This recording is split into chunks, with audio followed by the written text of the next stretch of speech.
nhớ trong này à nó bây giờ mình thi nâng cục lâu rồi đó nè ý mong nè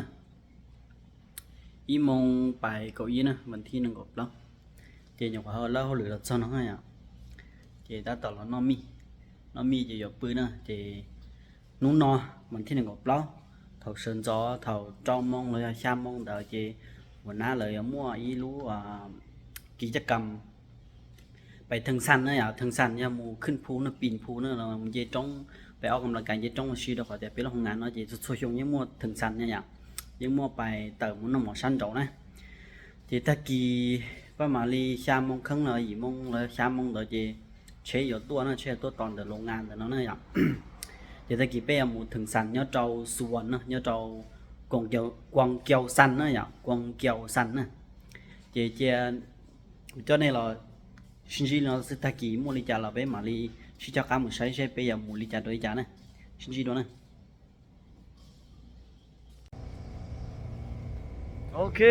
lúc nào cũng cho sẽ hợp bé muốn thường sản nữa từ đó xả răng niêm nữa xả răng niêm nữa thì để bé của một thường sản cho chơi nữa là đến giờ chết tả nó liệm cái ly gì giờ có sợ nữa nó xe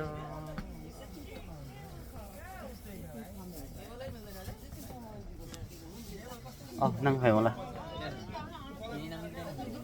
trong cái đấy nè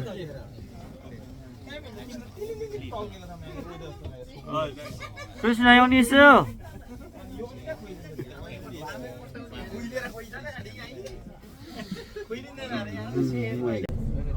tận chơi nữa thì nó tận chơi nữa bây giờ bên châu lửa nó tỏ là suan con kêu săn nha bạn bên châu tận là thì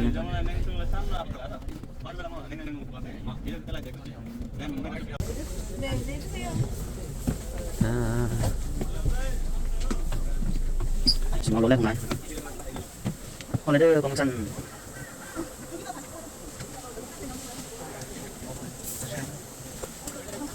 Hãy yo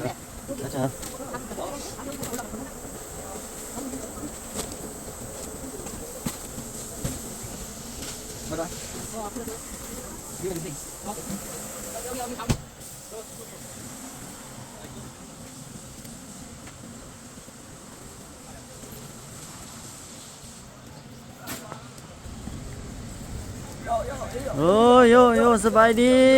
มื้อนี้สิไปไสเนาะไอ้น้องห้องล่างไอ้ตู้แก้ว ทุกแก้ว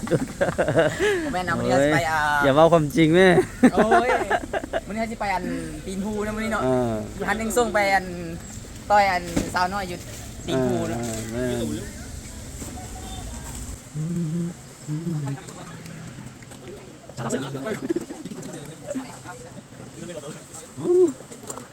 นั่ง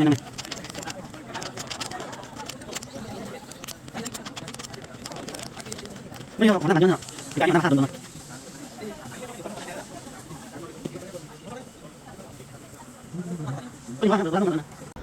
โอเคและนี่ก็เป็นมื้อวันที่24เนาะเดือน5เนาะปี2024แล้วมื้อนี้หัวหน้าก็มากิจกรรมจะพาทุกคนพนักงานมาปีนภูอยู่สุวรรณกวางแก้วสั้นเนาะอยู่สุวรรณกวางแก้วสั้นนี่เด้อเป็นอะไรก็รุ่นไปนำกันว่าโอเคไผสิขึ้นไปฮอดอันจุดหมายนะเพราะว่าเพิ่นจะตั้งจุดหมายว่าต้องไปขึ้นจนฮอดอันต้นทางฮอดไปทางเด้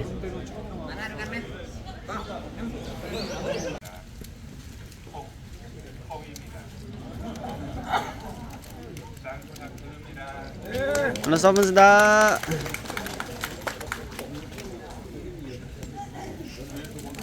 사장이 앞서서 본래 예정은 체육대회 내지는 다른 행사로 준비를 했는데 일정이 너무 촉박하다 보니까 이제 광교산 산행을 정하게 됐고요.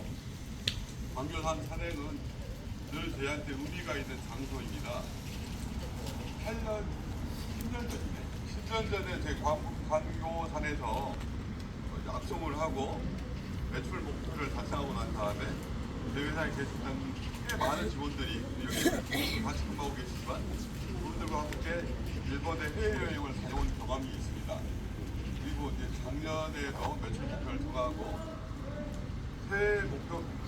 해외여행에 대한 목표를 정하고 해외여행에 대한 약속을 했었는데 오늘도 이블라디오 있어 이블라디. 라오스 파이팅. 탭 라오스 파이팅. 파이팅.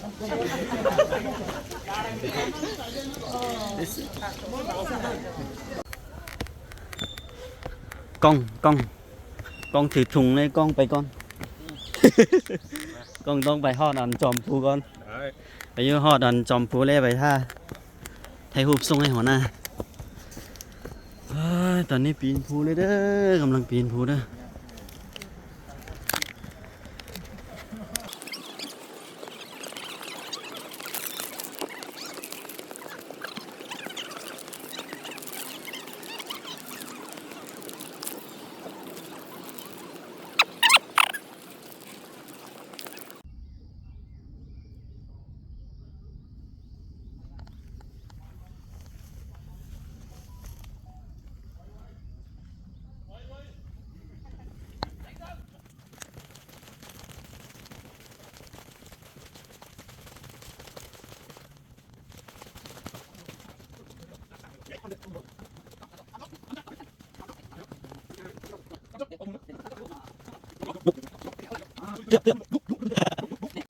เฮ้ยขึ้นฮอดจอมพูเลยนะแล้วก็ลงต่อ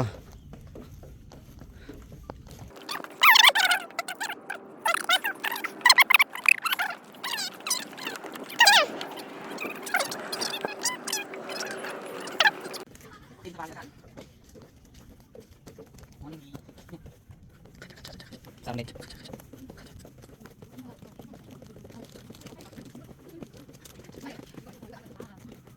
ลงไปเลยฮะไปนะเอาปุ๊บมาออกไป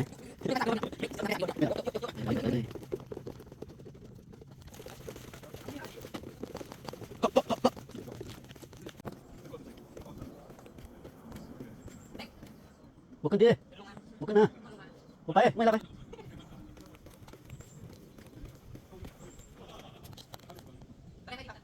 ลงมาทั้งวันไปเลย โยมื้อนี้เฮามาปีนภูเนาะมื้อนี้เนาะโย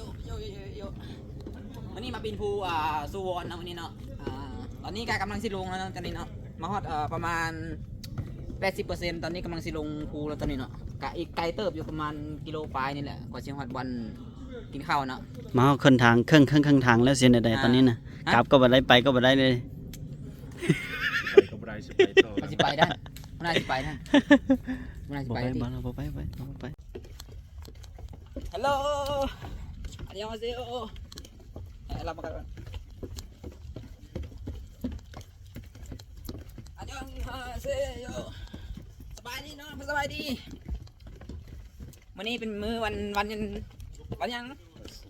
วันสุกร์เด้อ มื้อนี้เฮาก็มาปีนภูแล้วก็มีงานเลี้ยงเนาะปีนภูแล้วก็ไปกินเลี้ยงเนาะมื้อนี้เนาะทั่วโรงงานเขาเลยเนาะทั้งหมดเลยเนาะบางคนก็มาบางคนก็มาส่วนหลายมาเบิดเนาะส่วนหลายมาเบิดประมาณ 4-5 คนประมาณนั้นเนาะคนที่พวกงานเฮาก็หลายเติบประมาณ100 ปลาย 200 คนประมาณนั้นบ่รวมมาละใบเด้อวันนี้คือว่าปีกายเขามาที่1เนาะแต่ว่าปีนี้นี่ถือว่าไวกว่าปีกายอีกพอได้ดีเจ้าของซ่องนะโยเจ้าของซ่องได้จับของเลย ต้องซื้อหมายแล้วแหละเจแต่ฉันกูไปกูเงยรอจอนแต่ว่าฉันมองเนี่ยอยากจอนแต่ฉันมองละเป็นแต่เรากูยังบรรยากาศห้องอาหารเป๊ะเลยเราหน้าหมอเราถามจริงรู้ชีเราไปดีเราได้เอาเจอเราก็เจ้าเจไปเอาจอกก้าหมูต่อโรงงานอะไรเนี่ยใช่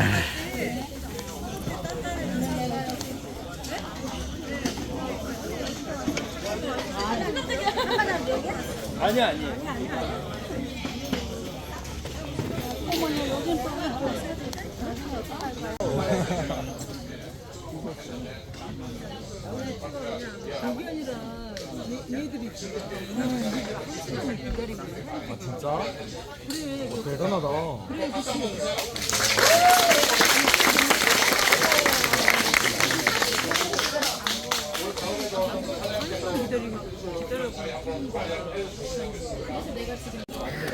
tao cá ở bên là một ta lỡ là chị bây giờ tao là một thay đua luôn một cái này ạ thay đua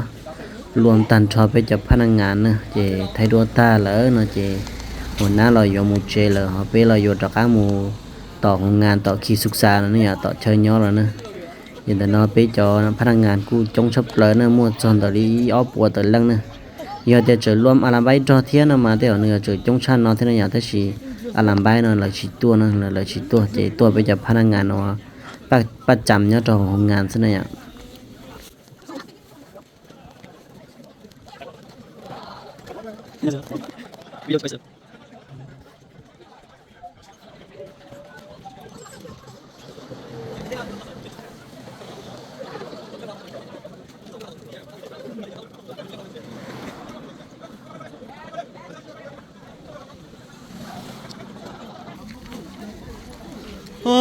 사람아. 냉큼 저기 카메라로 찍는 거예요? 찍어도 돼요? 네. 누가 한 사람 찍어줘야 되겠다. 핸드폰이에요. 핸드폰. 하고 있어요? 네. 자 모여요 모여. 자 모이세요 절로 가자 일로. 가세요 가세요. Để cô là luôn thay đổi lên nếp bòn thì nó nhà luôn thay đổi nó ta là gì nhiều trong nó là chuyện nữa thì nó phải tiếp thay đổi ta nó thì giờ tao xin dạy là nó một na là giờ một chế họ biết là giờ cả một tàu khi xuất xa tàu chơi nhỏ nữa nha thì chụp cho nên là xin riêng nó sư cho nên mà xin riêng đùa lừa đại video nữa thôi nên baกดติดตามกดไลค์กดแชร์เท่านั้นว่าชนตอนนั้น